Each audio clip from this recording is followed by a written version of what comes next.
Salut, salut! Alors voilà, comme certains ont pu me le demander pendant mon stream, je vais vous faire une petite vidéo pour vous expliquer rapidement comment fonctionnent les logiciels OBS, donc qui est un des deux plus gros logiciels de streaming actuels, l'autre étant XSplit. Bon, XSplit après est un logiciel payant, donc un petit peu moins utilisé, mais du coup OBS, l'un des logiciels les plus utilisés, et les paramétrages que vous pouvez faire dessus. Alors, pour commencer, pour télécharger OBS, il vous suffit donc soit de taper le lien que vous trouvez ici, que je vous mettrai dans la vidéo, à la suite de la vidéo, ou alors de taper OBS dans Google et vous trouverez facilement le lien vers la page.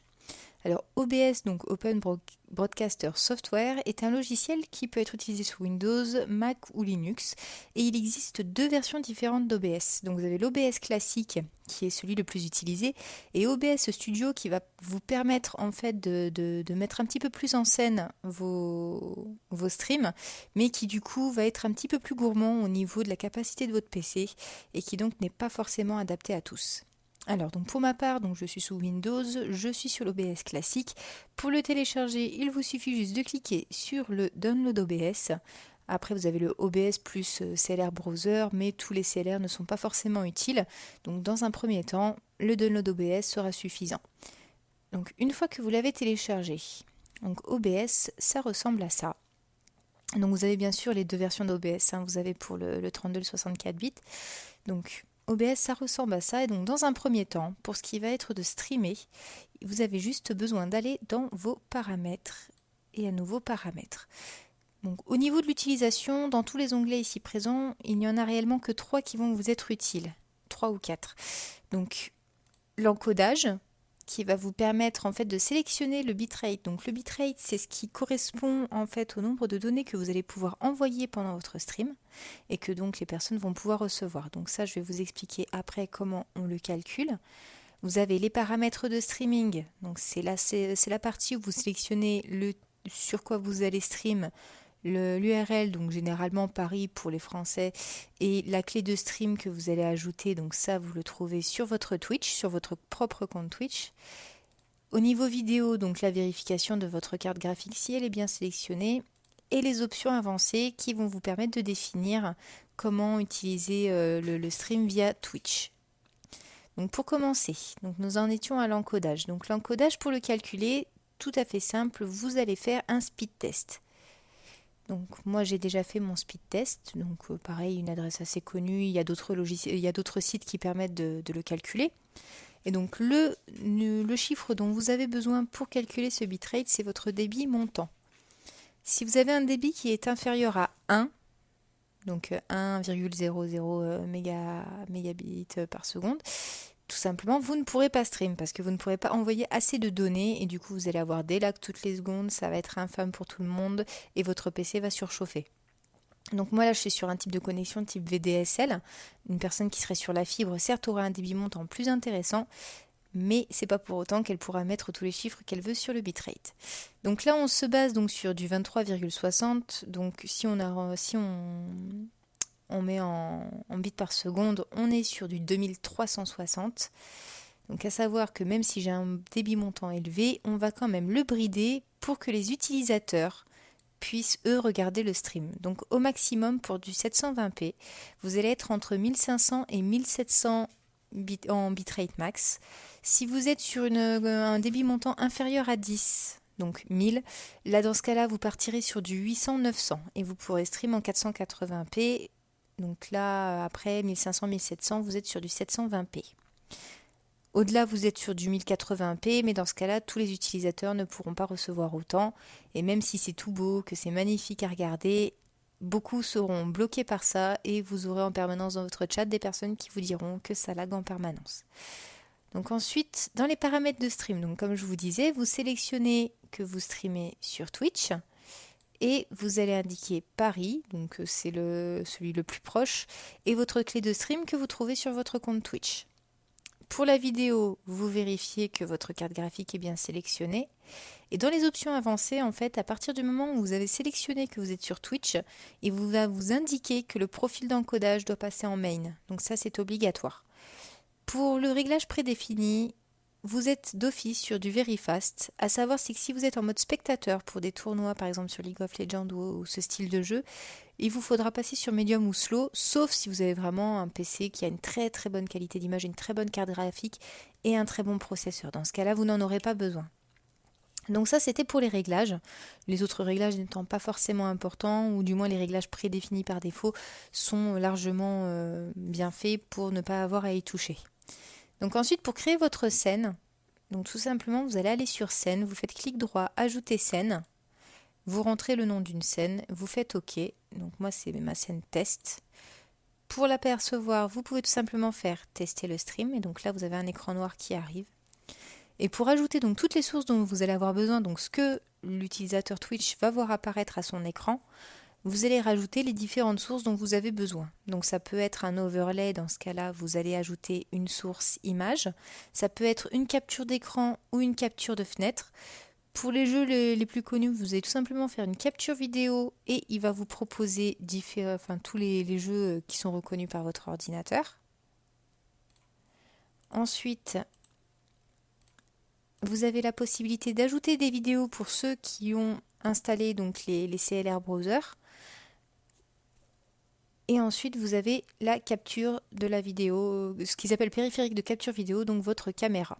Qu'elle soit intégrée ou qu'elle soit ajoutée, elle devrait être détectée automatiquement par votre OBS. Et donc, vous aurez juste à cliquer, à rajouter un nom et vous pourrez le voir apparaître. Donc pour ma part, là, j'ai fait une capture de fenêtre. Donc tout simplement, là, elle est décochée. C'est pour ça que vous ne voyez rien. Il suffit de cocher pour pouvoir voir apparaître.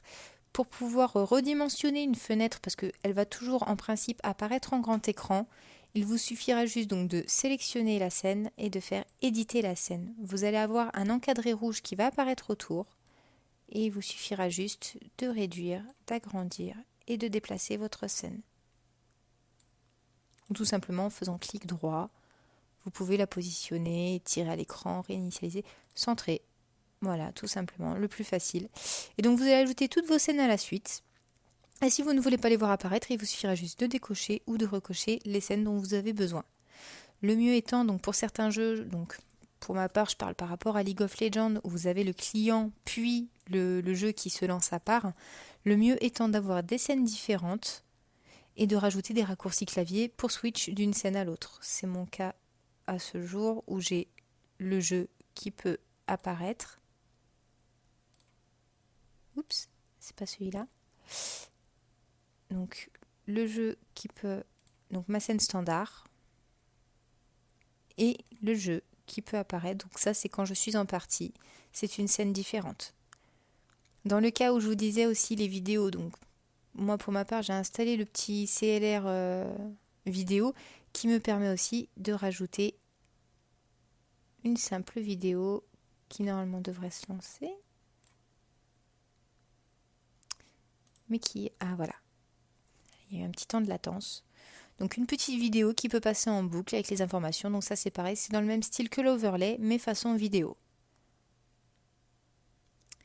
Voilà, donc là c'est ce qu'il en était des tests. Donc une scène complète, voilà, ça peut donner tout ça. Donc des petits icônes qui sont indiqués, les titres de musique lorsqu'elles sont lancées, un chrono qui peut apparaître, les liens de donation qui peuvent apparaître, les follow, les donations, donc les petites images qui peuvent apparaître. Donc ça c'est tout ce qui est interaction avec avec le public Twitch, l'overlay, la caméra. On peut rajouter différents jeux, ça c'est quand je switch sur Hearthstone, j'aime bien avoir ma scène qui apparaît plutôt que d'en créer une autre. Une capture d'écran en cas de bug, c'est toujours utile, ça évite de mettre 15 plombes à récupérer une scène. Et le client LOL, voilà, c'est tout ce dont j'avais besoin pour créer ma scène et c'est ce que vous voyez apparaître. Donc c'est beaucoup plus complexe qu'on peut le penser. Voilà. Donc ensuite, donc ça, je peux arrêter le test. Ensuite, donc pour lancer l'enregistrement, si vous souhaitez juste enregistrer des vidéos dans le cadre de YouTube, vous avez tout simplement le commencer l'enregistrement qui vous permettra d'enregistrer la vidéo sur votre ordinateur pour ensuite l'envoyer sur YouTube. Et vous avez le bouton commencer le stream qui lui permet d'envoyer directement sur Twitch ou sur les autres sites style Azubu ou autres. Donc tout simplement en cliquant sur commencer le stream, il va se connecter obligatoirement à votre compte, sélectionner et va commencer à lancer le stream en direct. Donc ça, c'était pour cette partie. Ensuite, on m'a aussi beaucoup demandé par rapport donc aux outils qui permettent d'interagir avec les viewers. Donc pour ça, il y a différents outils. Moi, pour ma part, j'ai commencé avec Twitch Alert. Puis ensuite, je suis passée sur Tipeee Stream qui me semblait beaucoup plus simple. Et si vous êtes étranger, si vous n'êtes pas forcément français, ça peut aussi être utile pour vous. Donc on va commencer avec Twitch Alert parce que certains l'utilisent. Donc quand vous êtes sur le site direct, il vous suffit de lancer le launcher. Donc moi je m'étais déjà connectée avec mon compte, sinon vous avez un bouton qui vous demande de vous connecter. Donc vous avez votre dashboard, donc ça c'est toute la partie qui va concerner votre compte. Et ensuite vous avez ce qu'ils appellent les alert box. Donc l'alert box, ça va être la box qui va vous permettre en fait de voir les follow, les subscribes, les donations et les hosts. Donc pour ça, vous allez directement sur Alert Box, vous sélectionnez vos settings. Donc à chaque fois, vous avez un onglet en fonction des box qui vont apparaître. Vous choisissez le délai, le son, le type que vous voulez voir. Et donc tout simplement pour pouvoir lancer, soit vous faites launch et vous avez cette petite fenêtre verte qui va apparaître. Mais c'est pas le plus facile d'utilisation. Sinon tout simplement, vous sélectionnez le lien. Vous retournez sur OBS, vous faites clic droit, ajouter du texte, vous faites OK et vous sélectionnez utiliser le texte. Zut, c'était pas celui-là. J'ai pas copié. Le petit fail en direct. Donc le texte que vous avez sélectionné, vous le rajoutez directement sur OBS et vous faites OK. Et il ne veut pas. Pourquoi? J'ai encore fait une erreur? Non. Ou alors il ne permet pas de le faire comme ça. Donc sinon vous faites launch. On va passer par le plus simple. Il faudra que je me rappelle un petit peu. Donc vous faites launch, le mieux. Voilà, vous avez votre fenêtre, vous allez sur OBS. Vous faites ajouter capture de la fenêtre. Alert box. Mais là, c'est pas le plus utile parce que justement, vous allez devoir ajouter différentes boxes.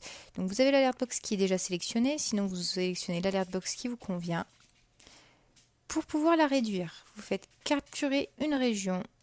Vous faites sélectionner. Vous faites disparaître le petit texte qui apparaît en haut. Voilà, donc vous redimensionnez. Vous cliquez à l'extérieur. Et vous utilisez bien l'incrustation de couleurs pour que ce fameux fond vert n'apparaisse plus. Et votre box sera transparente. Si vous faites tester le stream, vous allez voir que l'alerte box est là. Et voilà en quoi je vous disais que ce n'était pas forcément le plus utile, c'est que ça bug pas mal. D'où le fait que je sois passée sur un autre type de logiciel.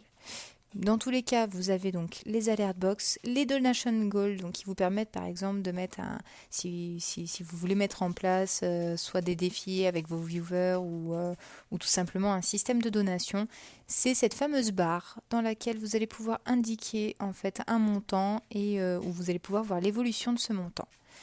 Vous avez aussi ce qu'on appelle les stream labels, qui sont en fait les informations que vous allez voir apparaître sur les follow et autres.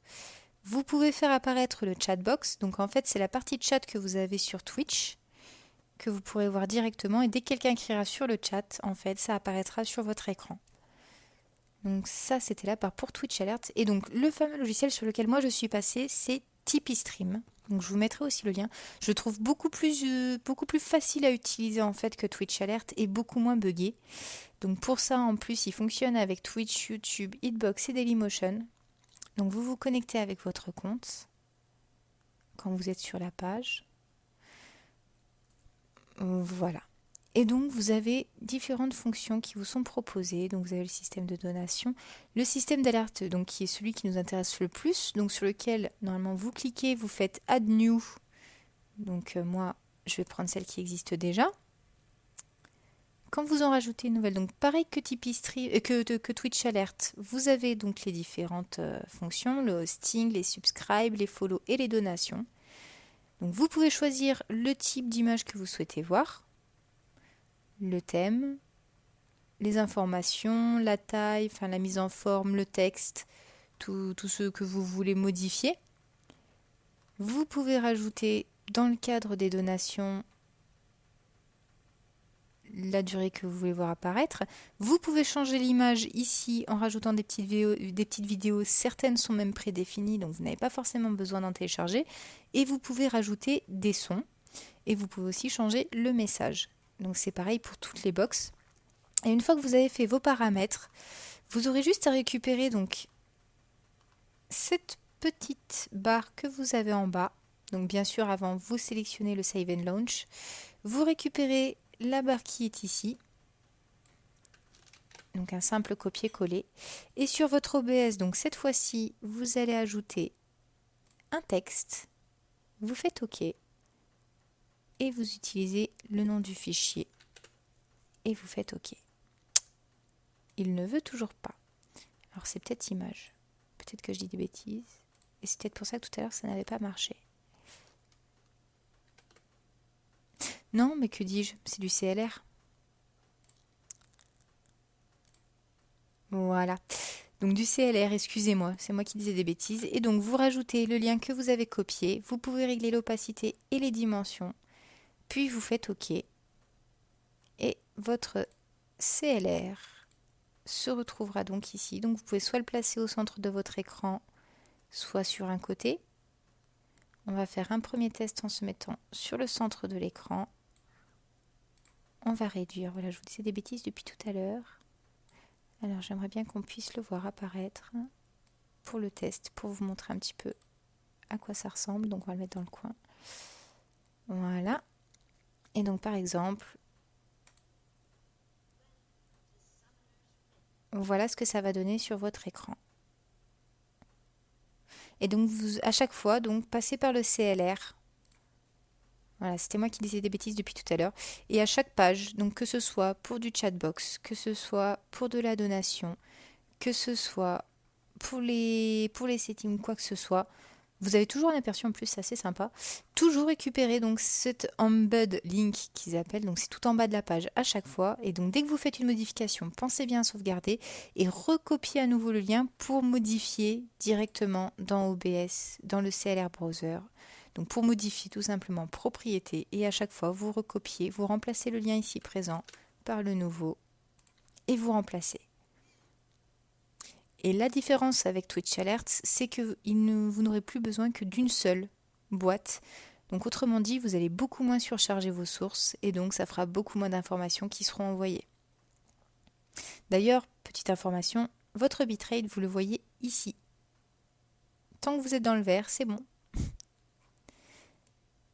Et donc à chaque fois, donc que ce soit une boîte au final pour toutes les informations, alors que sur Twitch Alert, il vous faut différentes boîtes que vous casez et sur lesquelles vous allez devoir aller chercher l'information. Donc ça veut dire un double écran, ça veut dire pas mal de choses à mettre en place pour pouvoir tout faire fonctionner et ça fait surtout beaucoup de surcharge.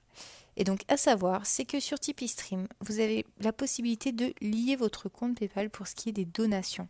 Et donc en liant votre compte PayPal, toutes les donations qui vont être faites, vous allez pouvoir les récupérer. Excusez-moi, vous allez pouvoir les récupérer et vous allez pouvoir faire une liste, faire des transferts ou tout simplement pouvoir éditer des documents prouvant que vous avez reçu certaines donations. Donc là, je parle, c'est pour ceux qui vont recevoir énormément de donations ou en fait, passer au bout d'un temps, de ce que j'ai appris récemment, vous allez devoir le signaler aux impôts. Donc en ayant ce document, vous pouvez justifier des revenus que vous avez ou si votre banquier vous le demande, sait-on jamais. Enfin bref, toutes les informations sont là-dedans. Et Tipeee Stream a aussi beaucoup évolué dans le fait que il vous permet de faire un créateur de scène. Donc une création d'overlay en fait pour votre stream. Et donc vous avez toutes ces informations. Donc je vous laisserai découvrir le logiciel. Si vous avez d'autres questions sur ce petit logiciel qui est quand même pas mal sympathique, vous n'hésitez pas, vous me contactez directement. Je vous mettrai tous les liens auxquels vous pouvez nous contacter, ou si vous avez des questions directement sur YouTube ou sur la page Facebook ou sur la page Twitter, comme vous le souhaitez. En tout cas, j'espère que ce petit tuto a pu vous aider et que vous allez pouvoir installer votre stream bien tranquillement et pouvoir vous mettre à stream. Et du coup, je vous dirai coucou un petit peu plus tard sur les streams. Allez, bye bye!